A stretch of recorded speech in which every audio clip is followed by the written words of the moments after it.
एक गांव के एक कोने में असलम नाम का लकड़हारा अपनी बीवी और बेटी के साथ छोटे से घर में रहता था। एक दिन असलम अपनी कुल्हाड़ी लेकर काम के लिए निकल रहा था। कब तक ये चलेगा असलम?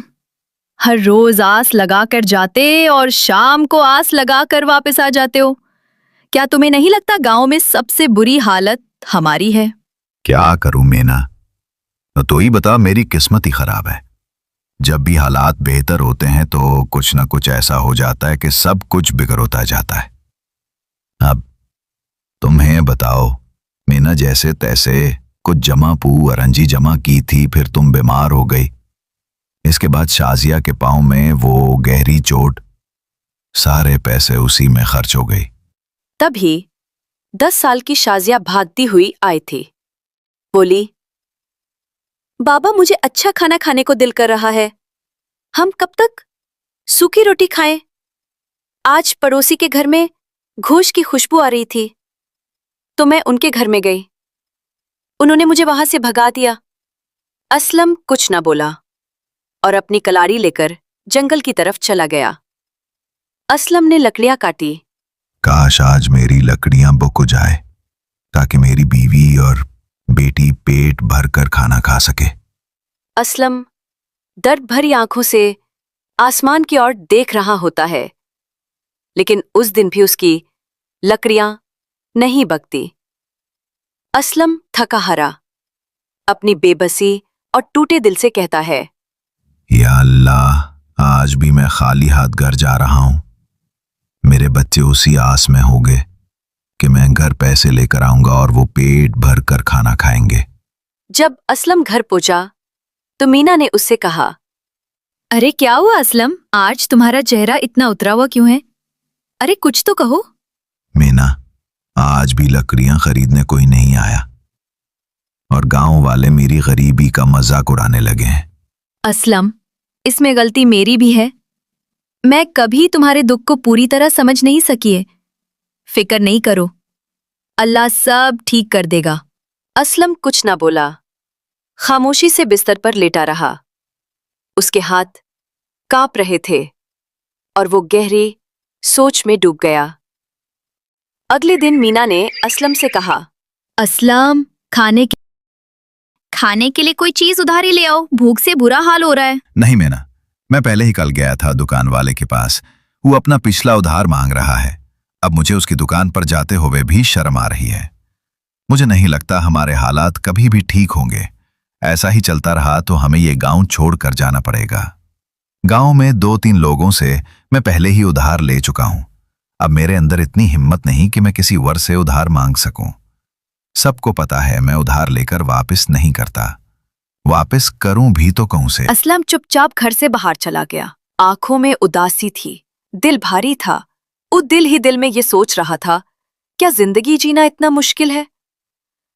असलम अपने दुखों के साथ जंगल के कोने में जाकर बैठ गया और सर आसमान की तरफ रखकर कहने लगा, या अल्लाह, मैं कब तक मुसीबत के दिन काटूंगा? मेरी जिंदगी में भी कोई चमक ला या अल्लाह। मैं तो मर्द हूं, मैं तो रो भी नहीं सकता किसी के सामने। तेरे सिवा किसको अपनी तकलीफ बताऊं? असलम अपने दुखों में निढाल था कि अचानक उसके कानों में आवाज आए, कोई है तो मेरी मदद करो, कोई मदद करो। असलम जब थोड़ा आगे गया तो उसने देखा एक बूढ़ा जमीन पर लेटा हुआ था और बोला, बेटा मेरी मदद करो, मेरा गिला सूख गया है, मेरे लिए पानी ले आओ। बाबा, आसपास कोई तालाब है तो मुझे बताएं, मैं वहां से पानी ले आओ। बेटा थोड़ा सा आगे एक तालाब है, जाओ मेरे लिए पानी ले आओ। असलम तालाब की ओर जाता है। वो जैसे ही पानी लेने के लिए झुकता है तो एक भयानक चुड़ैल पानी से बाहर निकलती है।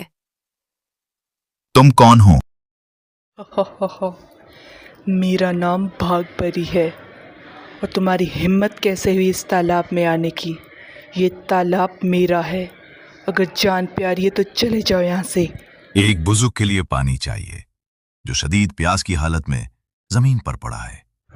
अगर तुम्हें पानी चाहिए तो मेरी एक पहेली का जवाब देना पड़ेगा। अगर तुम्हारा जवाब दुरुस्त हुआ तो तुम पानी ले जा सकते हो। अगर तुम्हारा जवाब गलत हुआ तो मुझे चाहिए तुम्हारी मौत। बोलो मंजूर है? मंजूर है, आप पहली पूछो। मेरी पहेली ये है, वो क्या चीज़ है जो तुम्हारे हाथ में, तुम उसके पेट में। असलम भाग भैरी की पहेली सुनकर सोच में डूब जाता है और अपनी आंखें बंद कर लेता है। कुछ देर बाद उसने जवाब दिया। वो चीज है आईना, जो हमारे हाथ में होता है लेकिन हम उसके अंदर होते हैं। भाग भैरी चुड़ैल ये जवाब सुनकर उछलने लगती है और हंसते आज तक किसी ने मेरी पहेली का जवाब दुरुस्त नहीं दिया, लेकिन तुमने मेरी पहेली का जवाब बिल्कुल दुरुस्त दिया है। तुम पानी ले जा सकते हो। असलम तो लाब से पानी निकालकर उस बुजुर्ग आदमी को देता है। बेटा तुम्हारा बहुत शुक्रिया, लेकिन तुम पानी लेकर आने में कामयाब कैसे हुए? भाग भरी चुड़ैल का जवाब कैसे दिया?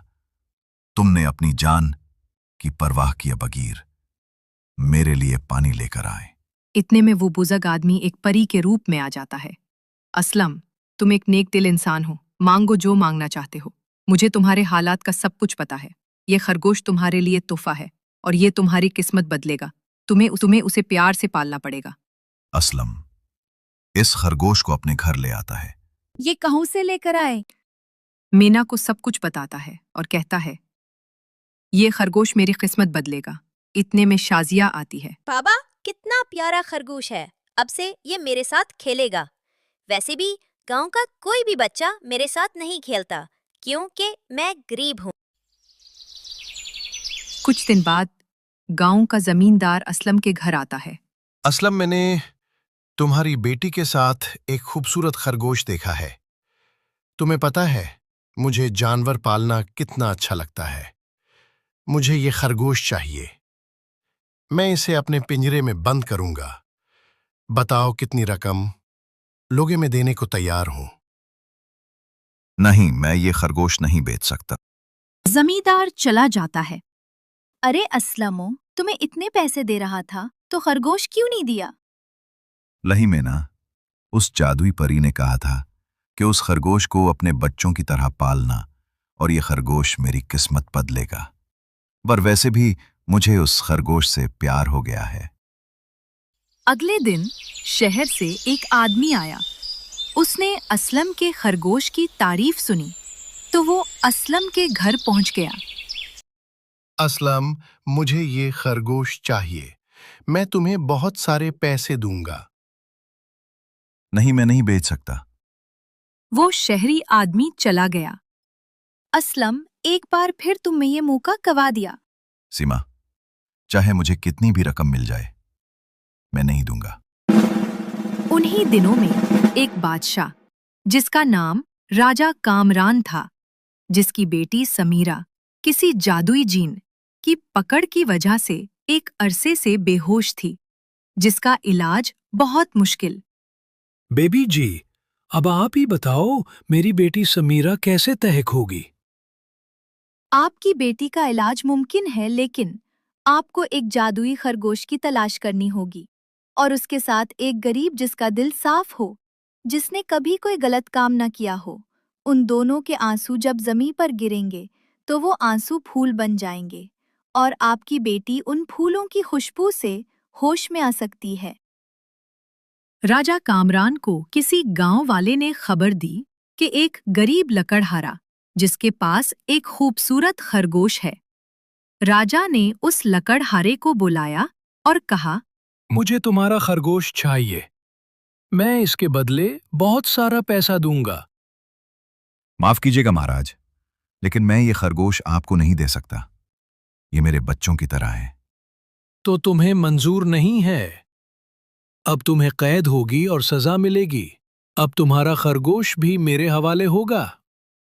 महाराज, मुझे मालूम है आप जो फैसला लेते हो उस पर कायम रहते हो। आप मुझे कैद कर लो, लेकिन सिर्फ एक बार मुझे मेरे खरगोश से गले मिलने दे। ये मेरी आखिरी ख्वाहिश है। असलम उस जादुई खरगोश से गले मिलता है और रोने लगता है। अब हमारी जुदाई का वक्त आ गया है। असलम और खरगोश रोने लगे। जैसे ही उनके आंसू जमीन पर गिरे तो वो फूल बन गए और उन फूलों को राजा ने अपनी बेटी के ऊपर रख दिया, जिससे वो होश में आ जाती है। बादशाह बहुत खुश होता है और असलम से कहता है, असलम, मुझे माफ करना। मैं अपनी बेटी से बहुत प्यार करता हूं और इसीलिए मुझे तुम्हारा खरगोश चाहिए था। तुम एक सच्चे इंसान हो।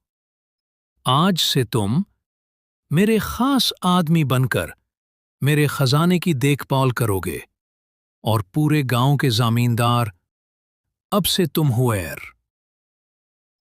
कुछ सोने के सिक्के मेरी तरफ से तोहफा है। शुक्रिया महाराज, मैं आपका शुक्रगुजार रहूंगा।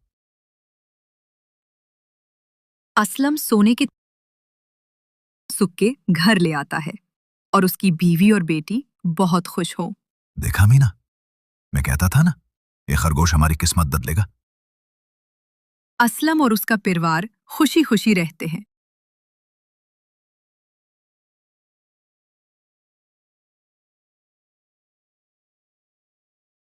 अब हमारी जुदाई का वक्त आ गया है।